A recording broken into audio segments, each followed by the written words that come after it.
Hi guys, I am from Namo Postal Academy. நம்மளோட previous கிளாஸில் நம்ம செக்ஷன் 2 ஓட ஃபஸ்ட் கிளாஸ் பார்த்துருப்போம். அதில் 10 classes ஆஃப் மெயில்ஸை பற்றி பார்த்தோம். இப்போது அதனோட கண்டினியூவேஷன் பார்ப்போம். நம்ம லாஸ்ட் கிளாஸ் ஆஃப் மெயில்ஸ் இன்னும் பார்சல் அதை பற்றி பார்த்தோம்.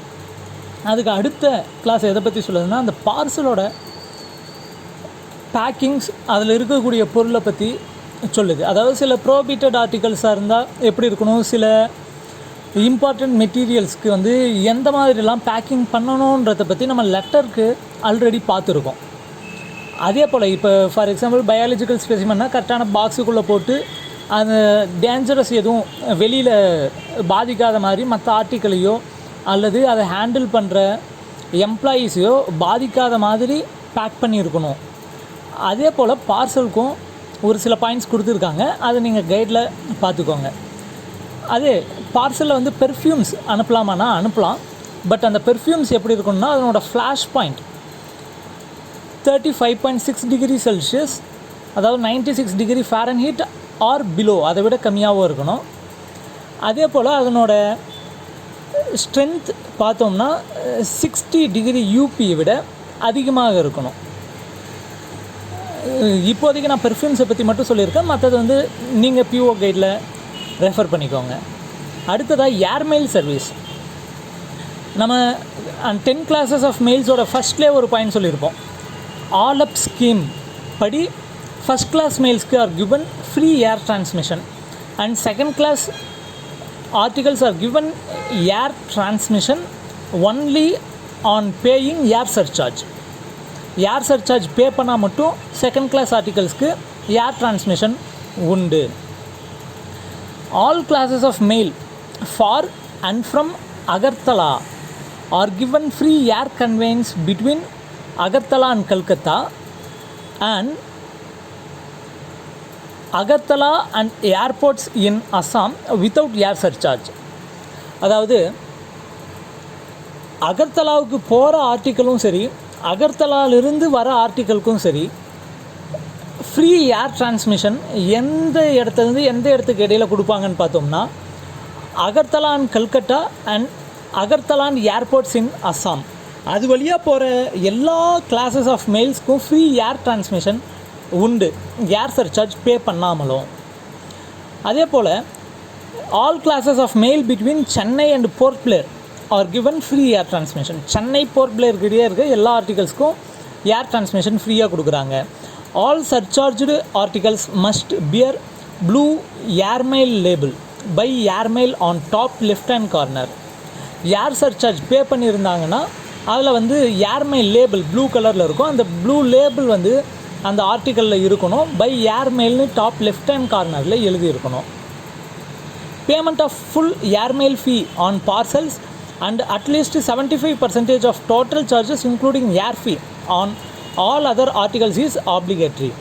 இப்போ ஏர்மெயில் ஃபீ பார்சலாக இருந்தால் ஃபுல்லாக பே பண்ணியிருக்கணும். மற்ற கிளாஸஸ் ஆஃப் ஆர்டிகல்ஸ்க்கு ஏர்மெயில் ஃபீயை இன்க்ளூட் பண்ணி டோட்டலாக அட்லீஸ்ட் 75% ஆகுது பே பண்ணியிருக்கணும். அந்த ஏர்மெயில் சார்ஜுக்கான வெயிட் போடும்போது அதில் விபி எம்ஓ ஃபார்மோ ஏடி கார்டோ இருந்ததுன்னா அதனோட வெயிட்டும் சேர்த்து தான் ஏர் சர்சார்ஜுக்கு நம்ம வெயிட்டாக எடுத்துப்போம். Addresses which do have second class articles redirected by air should deposit in advance in post office and the post office will keep an account.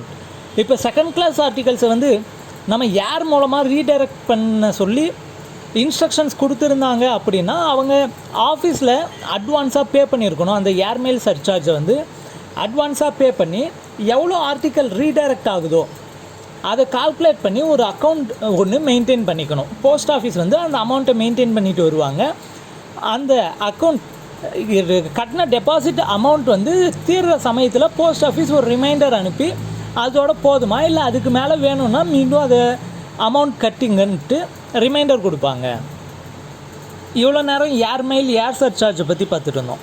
அந்த ஏர் சர்சார்ஜோட டாரிஃப் என்ன, அதனோட ரேட் என்னன்னு பார்த்தோம்னா ஃபஸ்ட்டு 50 கிராம்ஸ்க்கு ₹2, எவரி அடிஷ்னல் 50 கிராம்ஸ் ₹1. அடுத்ததாக limited airlift. Limited ஏர்லிஃப்ட்னால் என்ன sir? அதாவது limited ஏர்லிஃப்ட்னால் ஒரு குறிப்பிட்ட இடத்த கிராஸ் பண்ணுறதுக்கு மட்டும் ஏர்லிஃப்ட், அந்த இடத்துக்கு மட்டும் ஏர் சர்சார்ஜ் பே பண்ணிக்கலாம்.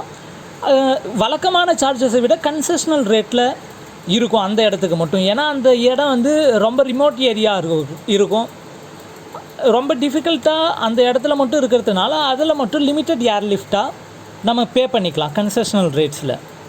அந்த இடம் என்னென்ன சார், எந்தெந்த ஆர்டிக்கலுக்கு பொருந்தும் அப்படின்னு பார்த்தோம்னா, between Calcutta and any station in Assam, Amritsar to Srinagar and Amritsar to Jammu Tawi, registered newspaper and air பார்சலுக்கு அந்த ஃபெசிலிட்டி உண்டு.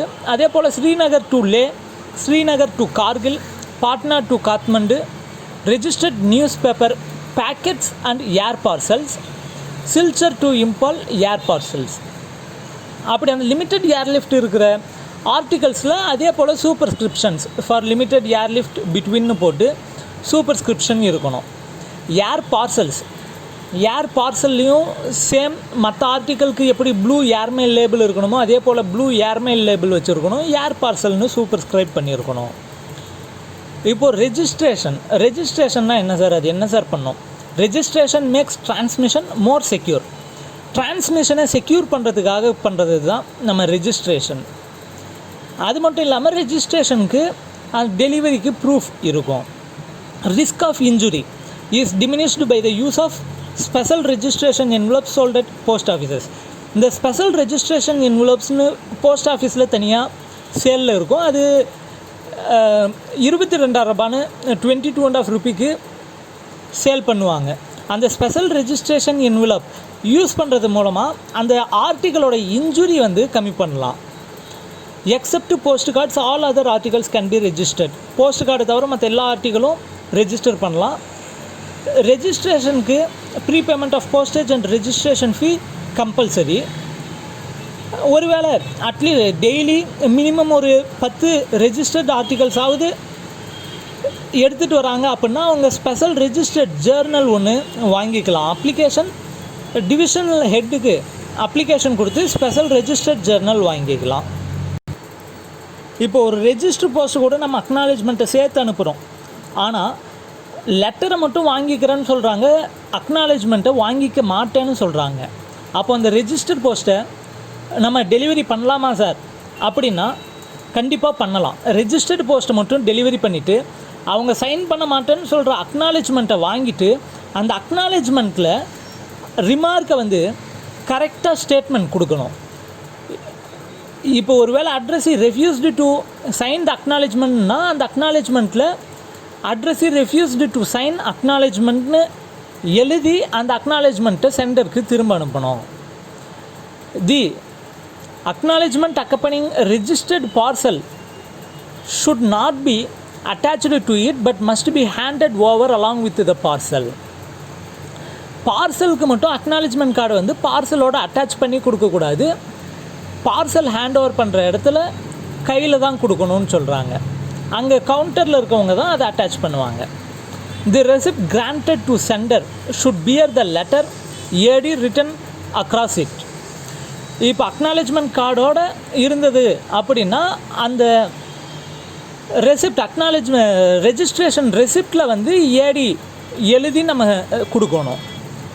அடுத்ததாக attested copies of receipt. Attested copies of ரெசிப்ட்னா என்ன சார்? அதாவது சைன் பண்ணி வாங்குகிறாங்க, அந்த சைன் பண்ண காப்பி ஒன்று வேணும்னா ₹2 ஃபீ அதுக்குன்னு பே பண்ணி வாங்கிக்கலாம். அது அந்த அட்டஸ்டட் காப்பீஸ் ஆஃப் ரெசிப்ட்ஸ் வாங்கிறதுக்கான மேக்ஸிமம் டைம் என்ன சார்னா within 6 months of the date of delivery of article delivery ஆனதுலேருந்து 6 மாதத்துக்குள்ளே வாங்கிக்கணும். காம்பன்சேஷன், ரெஜிஸ்ட்ரேஷனுக்கு காம்பன்சேஷன் உண்டு. எவ்வளோ சார் மேக்ஸிமம்னா மேக்ஸிமமாக ₹100 for loss or damage of article. அப்படி இருக்கும்போது அந்த ஆர்டிக்கல் எப்படி இருக்கணும்? It must be fully prepaid. Application made within 3 months of date of posting. 3 மாதத்துக்குள்ளே காம்பன்சேஷன் கேட்டு அப்ளிகேஷன் வந்திருக்கணும். Amount of compensation not exceeding the actual amount of loss or damage. Compensation வந்து ஆக்சுவலாக லாஸ் ஆனதை விட அதிகமான அமௌண்ட்டாக இருக்கக்கூடாது. No compensation for loss or damage if it is caused by fault or negligence of sender or containing prohibited articles and for damage of articles containing liquid, perishable or fragile nature. அதாவது ஒரு வேளை அந்த டேமேஜோ லாஸோ வந்து சென்டரோட தப்பால் நடந்திருந்தாலோ அல்லது அவர் அனுப்பின ஆர்டிக்கலில் prohibited articles ஏதாவது இருந்தாலும் அவருக்கு காம்பன்சேஷன் கொடுக்க மாட்டாங்க. அதே போல் no compensation for registered articles containing items actually not to be insured. ஒருவேளை இன்ஷூர் பண்ண வேண்டிய பொருள் ஆர்டிக்கல்குள்ளே இருக்குது, ஆனால் அவங்க இன்ஷூர் பண்ணாமல் அனுப்பியிருக்காங்க அப்படின்னாலும் அதுக்கு காம்பன்சேஷன் கொடுக்க மாட்டாங்க. 3 months period is extended to 6 months if addressed to or sent by armed forces. ஒருவேளை அந்த ஆர்டிக்கல் ஆர்ம்டு ஃபோர்ஸஸ்க்கு அனுப்பியிருந்தாங்கன்னா 3 மாதன்றது 6 மாதமாக எடுத்துக்கலாம். ரெஜிஸ்ட்ரேஷனை பற்றி பார்த்தோம். இப்போது இன்சூரன்ஸை பற்றி பார்ப்போம். Insurance covers all risk in course of transmission by post. Insurance எதுக்காக சார் பண்ணுறாங்க? டிரான்ஸ்மிஷனில் என்ன ஆனாலும் அந்த இன்சூரன்ஸை வச்சு கிளைம் பண்ணிக்கலாம். அதுக்காக தான் இன்சூரன்ஸ் பண்ணுறோம். மேக்ஸிமம் இன்சூரன்ஸ் ஒருவேளை பிஓவில் புக் பண்ணாங்க அப்படின்னா மேக்ஸிமம் 600. மற்ற ஆஃபீஸில் அப்படின்னா மேக்ஸிமம் 1 lakh வேறு இன்சூர் பண்ணலாம். அந்த 1 lakhன்றது எதுக்கு அப்படின்னு பார்த்தோம்னா, if it contains valuable articles the maximum limit is 1 lakh. If it contains paper money which means cash the maximum limit is 20,000. Insured article should not exceed actual value. அதாவது insured value இப்போ for எக்ஸாம்பிளுக்கு cash வந்து மேக்ஸிமமாக 20,000 தான் அனுப்பணும். 20,000க்கு insure பண்ணணும். நான் 1 லட்சத்துக்கு அனுப்புகிறேன், 20,000க்கு மட்டும் இன்சூர் பண்ணுறேன் அப்படின்னா முடியாது. மேக்ஸிமம் லிமிட்டே 20,000 தான். அந்த ஆக்சுவல் வேல்யூவை இன்சூர்டு வேல்யூ ஆக்சுவல் வேல்யூ விட அதிகமாக இருக்கக்கூடாது. ஃபார் எக்ஸாம்பிளுக்கு 20,000 ரூபாய் பொருள் உள்ளே வச்சுட்டு நான் 1 லட்ச ரூபாய்க்கு இன்சூர் பண்ணுறேன் அப்படின்னா அதை அக்செப்ட் பண்ணக்கூடாது. 20,000 ரூபாய் பொருள்னால் மேக்ஸிமமாக 20,000க்கு தான் இன்சூர் பண்ணணும். இல்லை அப்படின்னா 20,000க்கும் குறைவாக வேணால் நம்ம இன்சூர் பண்ணலாம். If lost or damaged compensation up to actual loss or insured amount whichever is less. அந்த இன்சூர்ட் ஆர்டிக்கல் லாஸ் ஆனாவோ டேமேஜ் ஆனாவோ ஆக்சுவல் லாஸ் எவ்வளோ லாஸ் ஆகிருக்கோ அந்த அமௌண்ட்டோ அல்லது இன்சூர்ட் அமௌண்ட் ரெண்டில் எது கம்மியோ அதை வந்து நம்ம காம்பன்சேஷனாக கொடுப்போம். இன்சூர்ட் ஆர்டிக்கலுக்கு ப்ரீபேமெண்ட் கம்பல்சரி, ஃபுல் பேமெண்ட் வந்து பண்ணியிருக்கணும். என்வலப் வந்து கலர்டு பார்டர் இருக்கிறதோ பிளாக் பார்டரில் இருக்கிறதோ டிரான்ஸ்பரண்ட் கவரோ இன்சூர்ட் ஆர்டிக்கலுக்கு யூஸ் பண்ணக்கூடாது. No compensation if miss delivery due to incorrect, incomplete, fraud by sender or addressee delivered to addressee and he has signed and returned the receipt. No application within 3 months from the date of posting. Improper or insecure packing. No visible damage to cover or seal. Article not insured for actual value. Loss of halves of currency notes. Damage due to nature of article insured or contents prohibited articles. அதாவது எந்தெந்த டைம்லாம் compensation கிடையாது அப்படின்னு பார்த்தோம்னா, அவங்க address பண்ணியிருக்கிறது கரெக்டாக இருக்கணும். ஒரு வேளை இன்கரெக்ட், இன்கம்ப்ளீட் அட்ரஸாக இருந்து டெலிவரி தப்பாக இருந்தால் அது காம்பன்சேஷன் கொடுக்க மாட்டாங்க. அதே போல் சென்டரோ அல்லது அட்ரஸையோ ஃப்ராட் பண்ணியிருந்தால் அதுக்கு கிடையாது.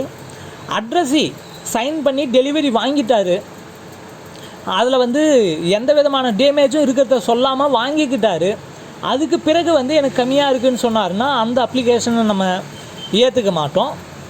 அதே போல் டேட் ஆஃப் போஸ்டிங்லேருந்து 3 monthsக்குள்ளே காம்பன்சேஷன் கிளைம் வரணும். பேக்கிங் இம்ப்ராப்பராக இருந்தால் அதுக்கு நாம் பொறுப்பு இல்லை. கவர் சீலுக்கு எந்த விதமான டேமேஜுமே கிடையாது, வழியில் இந்த ரிஸ்க் எதுவுமே நடக்கலை, ஆனால் உள்ளே கம்மியாக இருக்குதுன்னு கம்ப்ளைண்ட் வருதுன்னா அதை நம்ம எடுத்துக்க மாட்டோம். Article not insured for actual value. Actual வேல்யூக்கு இன்சூர் பண்ணாமல் அதிகமாக பண்ணியிருந்தாலோ அதை எடுத்துக்க மாட்டோம். Loss of halves of currency notes. Damage due to nature of article insured or contents prohibited articles இருந்தாலும் நம்ம அதை எடுத்துக்க மாட்டோம். Compensation will be payable after 1 month of intimation of loss. லாஸ்னு இன்டிமேஷன் வந்து 1 monthக்கு பிறகு மட்டும்தான் காம்பன்சேஷன் கொடுப்போம். அந்த 1 monthல என்ன பண்ணுவோம், அப்படின்னா அந்த ஆர்டிக்கல் எங்கே மிஸ் ஆகிருக்கு, அது திரும்ப கிடைக்கிறதுக்கு வாய்ப்பு இருக்கான்றதை பார்ப்போம். இஃப் ஆஃப்டர் காம்பன்சேஷன், ஒரு வேளை காம்பன்சேஷன் கொடுத்ததுக்கு பிறகு அந்த லாஸ் ஆன பொருளில் ஏதாவது ஒரு பகுதி நமக்கு கிடைக்குது அப்படின்னா என்ன பண்ணுவோம்? If the value of compensation made not exceed the amount of loss it will be restore to sender. ஒருவேளை லாஸ் ஆனதை விட காம்பன்சேஷன் கம்மியாக தான் கொடுத்துருக்கோம் அப்படின்னா அந்த கிடைச்ச பொருளை வந்து சென்டருக்கு திருப்ப கொடுத்துருவோம். ஒருவேளை அந்த காம்பன்சேஷன் அமௌண்ட் வந்து லாஸ் ஆன அமௌண்ட்டை விட அதிகமாக இருக்குது அப்படின்னா ஒருவேளை அந்த டிஃப்ரென்ஸ் எவ்வளோ இருக்கோ அதை திரும்ப அவர் டிபார்ட்மெண்ட்டுக்கு பே பண்ணுறேன்னு சொன்னார் அப்படின்னா அந்த பொருளை அவருக்கு திருப்பி கொடுத்துட்டு அந்த அமௌண்ட்டை நம்ம வாங்கிப்போம். அப்படி இல்லைனா ஹெட் ஆஃப் த சர்க்கிள் வந்து அதை அந்த ரீஸ்டோர் பண்ண ஆர்டிக்கலை வந்து ஹெட் ஆஃப் த சர்க்கிளுக்கு அனுப்பி விட்டுடுவோம். முன்ன ரெஜிஸ்ட்ரேஷன் பார்த்தோம், அதுக்கு அடுத்ததாக இன்சூரன்ஸ் பார்த்தோம். இப்போது VP articles, value payable articles. Value payable articles will not be accepted for booking until the town of payment is the same. அதாவது வேல்யூ பேயபிள் ஆர்டிகல்ஸ்ன்றது எங்கன்னா, அதாவது சென்டர் எங்கே இருக்காரோ அதே ஏரியாவில் இருக்க ஆஃபீஸில் தான் புக் பண்ணணும்னு சொல்கிறாங்க. அதுக்கான டீமரேஜ் சார்ஜஸ்னு தனியாக இருக்குது சார். டீமரேஜ் சார்ஜ்னால் என்ன? அதாவது வேல்யூ பேயபிள் ஆர்டிகல்ஸ் மேக்ஸிமமாக 7 days தான் வச்சுருப்போம் டெலிவரிக்கு. ஒருவேளை அட்ரஸி வந்து கேட்டுக்கிறாரு, அதுக்கு மேலே 1 வாரம் வைக்க சொல்லி கேட்டுக்கிறாரு அப்படின்னா அதுக்கு மேலே இருக்கிற ஒவ்வொரு நாளுக்கும் எக்ஸ்ட்ராவாக நம்ம சார்ஜ் பண்ணுவோம். அதுக்கு நேம் தான் டீமரேஜ் சார்ஜஸ். அது ஒரு லெட்டராக இருந்தால், வேல்யூ பேயபிள் லெட்டராக இருந்தால் per take ₹2 from 8th day. If it is value payable parcel, per day ₹3 from 8th day. அந்த டீமரேஜ் சார்ஜஸ் எவ்வளோ நாளுக்கு சார்னா மேக்ஸிமமாக 7 நாள் தான். ஸோ மேக்ஸிமமாக 15 days தான் வேல்யூ பேயபிள் ஆர்டிகல்ஸ் வைக்கலாம். 7 நாள் ஃப்ரீயாக வைக்கலாம், அடுத்த 7 நாள் டீமரேஜ் சார்ஜஸ் வாங்கி வைக்கலாம். ஒருவேளை வேல்யூ பேயபிள் ஆர்டிக்கல் மேலே ஏதாவது கம்ப்ளைண்ட்ஸ் வருது, if complaint made by addressee immediately after receipt of VP article that it was sent dishonestly or fraudulently, if HOC satisfies, he may withhold the payment to sender. If after inquiry proved, he may order to return the article to the sender and refund to addressee the sum of money recovered. அதாவது addressee ஆர்டிக்கலை வாங்கின உடனே அதில் வந்து டிஸானஸ்ட்டாக தப்பாக சொன்ன article வரல அப்படின்னு சொல்லி கம்ப்ளைண்ட் கொடுத்தாரு அப்படின்னா, ஒரு வேளை ஹெட் ஆஃப் த சர்க்கிள் அந்த கம்ப்ளைண்ட்டில் சாட்டிஸ்ஃபை ஆனால் சென்டருக்கு அந்த அமௌண்ட்டை பேமெண்ட் பண்ணாமல் நிறுத்தி வைக்கலாம். நிறுத்தி வச்சுட்டு என்கொயரி முடிஞ்ச பிறகு அட்ரஸி கம்ப்ளைண்ட் பண்ணது உண்மைதான்னு ப்ரூவ் ஆனால் அந்த ஆர்டிக்கலை சென்டருக்கு ரிட்டர்ன் பண்ணிவிட்டு நம்ம வாங்கின அமௌண்ட்டை அட்ரஸிக்கு திரும்ப கொடுத்துடலாம். இவ்வளோ தான் சார் நம்ம செக்ஷன் 2 விபி ஆர்டிகல்ஸோட முடியுது. அடுத்ததாக செக்ஷன் 3 பார்ப்போம். Section 3 official postal articles. அதாவது அஃபிஷியல் போஸ்டல் ஆர்டிகல்ஸை பற்றி சொல்லுது. Conditions as same as non official postal articles. அதாவது லெட்டர்ஸ், பார்சலுக்கு யூஸ்வலாக என்னென்ன கண்டிஷன்ஸ் நம்ம பார்த்தோமோ அதே கண்டிஷன்ஸ் தான் அஃபிஷியல் போஸ்டல் ஆர்டிகல்ஸ்க்கும் சேம் கண்டிஷன்ஸ். பட் இதில் சூப்பர்ஸ்கிரிப்ஷனில் வந்து எழுதியிருக்கணும் ஆன் ஐஜிஎஸ் ஆன் சர்வீஸ்னு சூப்பர்ஸ்கிரைப் பண்ணியிருக்கணும். அதில் சென்டர் அட்ரஸ் கிட்ட வந்து டெசிக்னேஷன் இருக்கணும், அதில் சைன் இருக்கணும், சர்வீஸ் ஸ்டாம்ப் யூஸ் பண்ணியிருக்கணும். If postage stamp used superscription not record. ஒருவேளை போஸ்டேஜ் ஸ்டாம்ப் யூஸ் பண்ணாங்க அப்படின்னா அதில் சூப்பர்ஸ்கிரிப்ஷன் இருக்கணுன்ற அவசியம் கிடையாது. If abbreviated designation use no official can claim. அதில் வந்து டெசிக்னேஷன் ஷார்ட் ஃபார்மாக இருக்கக்கூடாது, ஃபுல் ஃபார்மில் இருக்கணும். Facsimile impression of signature printed names non recognised. அதாவது இம்ப்ரெஷன் சிக்னேச்சர் வந்து கையெழுத்தாக போட்டிருக்கணும், இம்ப்ரெஷன்லாம் வச்சுருக்கக்கூடாது. அதே போல் பிரிண்டட் நேம்ஸ் எல்லாம் எடுத்துக்க மாட்டோம். அதுக்கு அடுத்த condition, service stamp affixed but superscription not supported by sign and official designation will not be recognised by post office. அதாவது சர்வீஸ் ஸ்டாம்ப் மட்டும் இருக்குது, ஆனால் அதில் வந்து டெசிக்னேஷன் கிடையாது, அந்த டெசிக்னேஷன் பக்கம் அவங்களோட சிக்னேச்சர் கிடையாது அப்படின்னா அந்த ஆர்டிக்கலை நம்ம அக்செப்ட் பண்ணக்கூடாது. Delivery and redirection as per official designation. அதை ரீடைரக்ட் பண்ணுறோம், டெலிவரி பண்ணுறோன்னா அது டெசிக்னேஷனை வச்சு மட்டும்தான் பண்ணுவோம், நேமை வச்சு கிடையாது.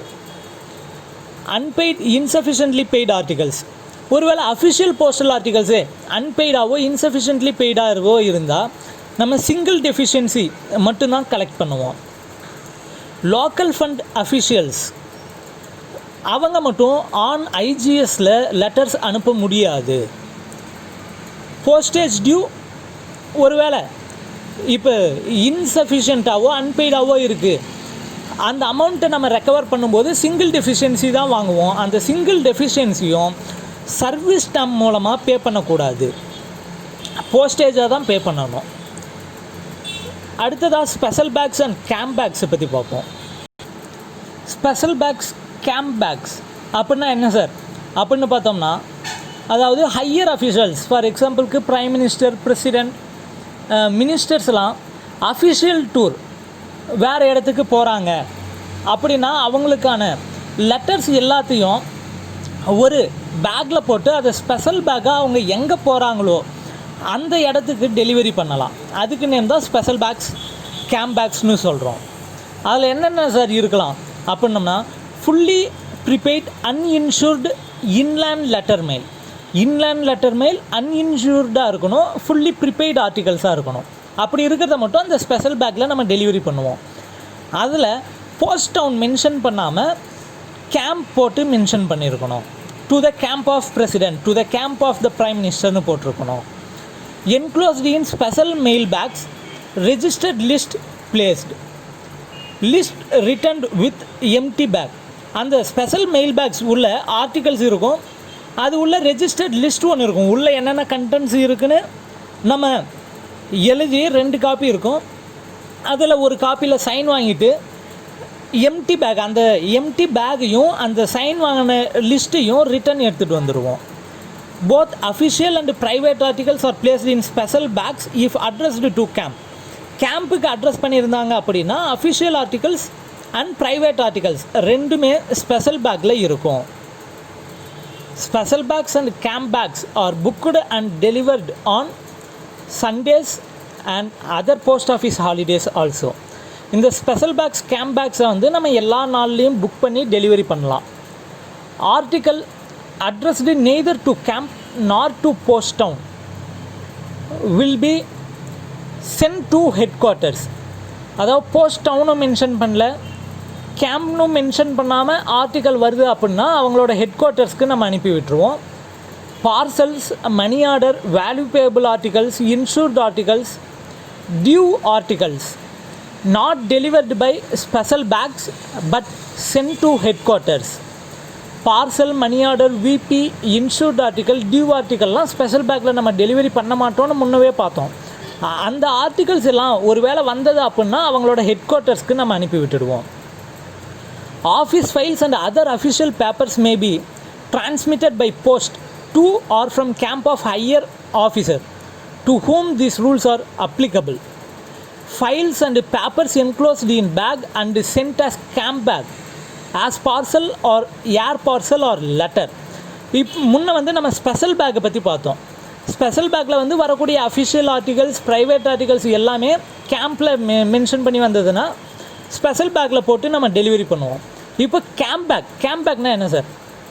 அதாவது கேம்பில் இருக்கக்கூடிய ஹையர் ஆஃபீஸருக்கு அவங்களோட ஆஃபீஸ் ஹெட் குவார்ட்டர்ஸ்லேருந்து ஏதாவது அஃபிஷியல் ஃபைல்ஸை அனுப்புகிறாங்க அப்படின்னா அதை வந்து நம்ம கேம்ப் பேக்காக போட்டு டெலிவரி பண்ணலாம். இல்லை அந்த ஹையர் ஆஃபீஸர் அவரோட ஆஃபீஸ்க்கு லெட்டர் அனுப்புகிறாரு அப்படின்னாலும் ஆஃபீஸ் ஃபைல்ஸை அனுப்பும்போது அதை கேம்ப் பேக்காக நம்ம புக் பண்ணி டெலிவரி பண்ணுவோம். அந்த கேம் பேக்கை வந்து எப்படி என்னவா புக் பண்ணுவோம் அப்படின்னா, it can be booked as a parcel or air parcel or letter. இது 3 ஆப்ஷன்ஸ் தான் இருக்குது. ஒருவேளை பார்சலாக புக் பண்ணாங்க அப்படின்னா it will be sent by surface and charged with postage for parcel 10 kgs. அந்த பார்சலோட வெயிட் எவ்வளோ இருந்தாலும் அவங்க பார்சலாக புக் பண்ணும்போது 10 kgsக்கான பார்சல் போஸ்டேஜை சார்ஜ் பண்ணுவோம். அதுக்கான ரெஜிஸ்ட்ரேஷன் ஃபீ ப்ளஸ் இன்சிடென்டல் சார்ஜ்னு ஒன்று எக்ஸ்ட்ராவாக வாங்குவோம். If it is booked as air parcel it will B charged with postage for actual wait. ஒருவேளை ஏர் பார்சலாக புக் பண்ணாங்க அப்படின்னா அதனோட ஆக்சுவல் வெயிட் எவ்வளவோ அதுக்கான போஸ்டேஜ் மட்டும் சார்ஜ் பண்ணுவோம். கூட ரெஜிஸ்ட்ரேஷன் ஃபீயும் இன்சிடென்டல் சார்ஜஸும் சேர்த்து வாங்குவோம். If it is booked as letter only postage and registration fee will be charged. அப்படி புக் பண்ணுற கேம் பேக்கில் வந்து 2 லேபிள் இருக்கணும். ஒன்று அட்ரஸ் லேபிள், செகண்ட் லேபிளில் என்ன இருக்குன்னா சர்வீஸ் ஸ்டாம்ப்ஸ் ஒட்டியிருக்கணும். அதனோட சர்வீஸ் உள்ளே என்ன சர்வீஸ் இருக்குது, டேட் ஸ்டாம்ப்பு எல்லாம் மென்ஷன் ஆகியிருக்கணும். இதுதான் 2 லேபிள்ஸ்.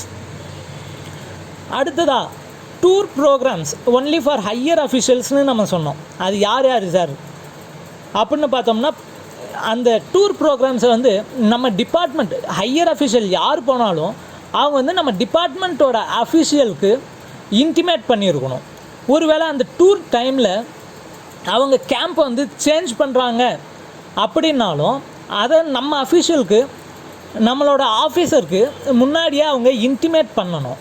ஏன்னா அப்போ தான் கேம்ப் சேஞ்ச் பண்ணுறாங்கன்னா நம்ம அந்த சேஞ்ச் பண்ணுற ஏரியாவுக்கு டெலிவரி பண்ண முடியுமான்னு செக் பண்ண முடியும். அதே போல் இன்டிமேட் பண்ணிவிட்டு அவங்களும் எந்த விதமான ஆர்டிகல்ஸ்லாம் அங்கே டெலிவரி பண்ணணுன்றதும் இன்டிமேட் பண்ணியிருக்கணும்.